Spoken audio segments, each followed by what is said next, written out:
بسم اللہ الرحمن الرحیم۔ السلام علیکم ورحمۃ اللہ وبرکاتہ۔ کبھی ایسا ہوا آپ نے بہت دعائیں مانگی مگر دل مطمئن نہیں ہوا؟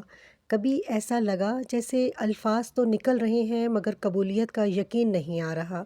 آج میں آپ کو قرآن کی وہ آیات بتانے جا رہی ہوں جن کے بارے میں اللہ تعالیٰ نے خود وعدہ کیا ہے کہ جب بندہ ان کے ذریعے مانگتا ہے تو وہ خالی نہیں لوٹتا، اور وہ آیات ہیں سورہ فاتحہ۔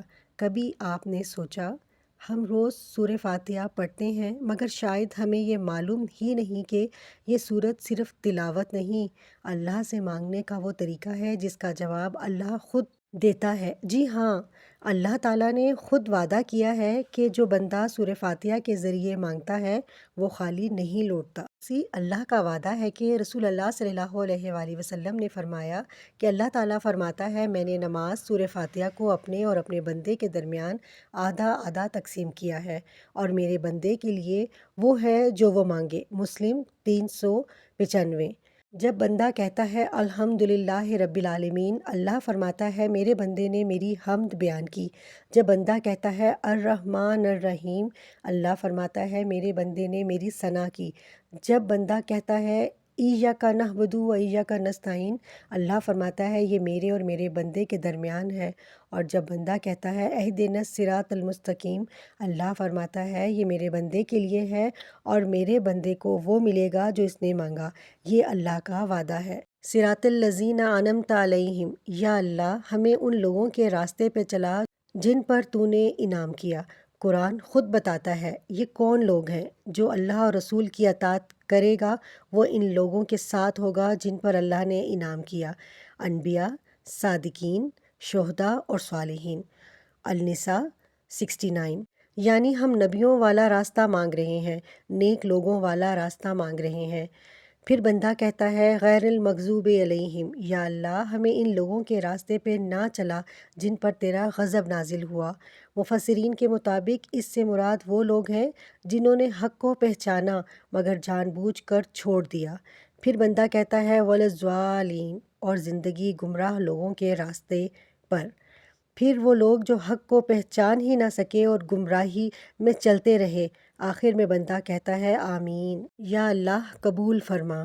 اس دعا کی گہرائی یہ ہے کہ صرف راستہ دکھا نہیں ہے، یہ ایک مکمل زندگی کا نقشہ مانگنا ہے۔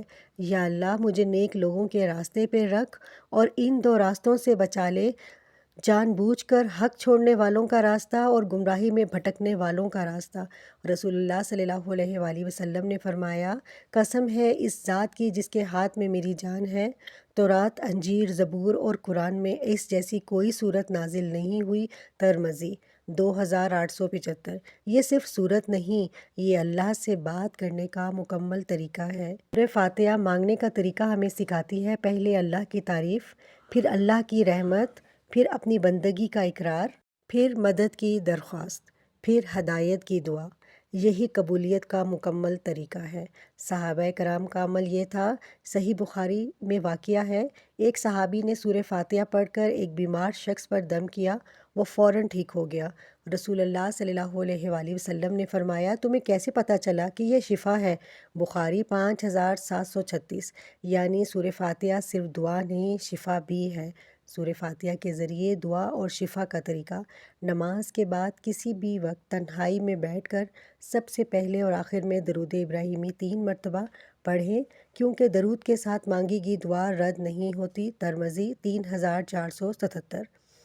پھر سورہ فاتحہ 7 مرتبہ پڑھیں۔ یہ تعداد حدیث میں مقرر نہیں، لیکن اہل علم نے اس کو مجرب پایا ہے۔ اگر آپ کسی بیماری میں مبتلا ہیں تو اپنے ہاتھوں پر دم کریں اور پورے جسم پر پھیر لیں۔ اگر گھر میں کوئی مریض ہے تو اس پر دم کریں یا پانی پہ دم کر کے اسے پلا دیں، کیونکہ صحابہ کرام رضی اللہ عنہ نے سورہ فاتحہ سے دم کیا اور مریض شفا پا گیا، اور نبی صلی اللہ علیہ وآلہ وسلم نے اس عمل کو برقرار رکھا۔ صحیح بخاری 5736۔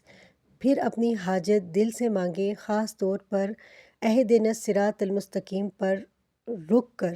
یہ وہ مقام ہے جہاں اللہ فرماتا ہے میرے بندے کو وہ ملے گا جو وہ مانگے گا۔ مسلم 395۔ اگر آج آپ کو دعا مانگنے کا صحیح طریقہ معلوم ہوا تو کمنٹ میں لکھیں یا رب قبول فرما، اور اس ویڈیو کو شیئر کریں، شاید کسی کی دعا کی قبولیت کا ذریعہ بن جائے۔ آمین یا رب العالمین۔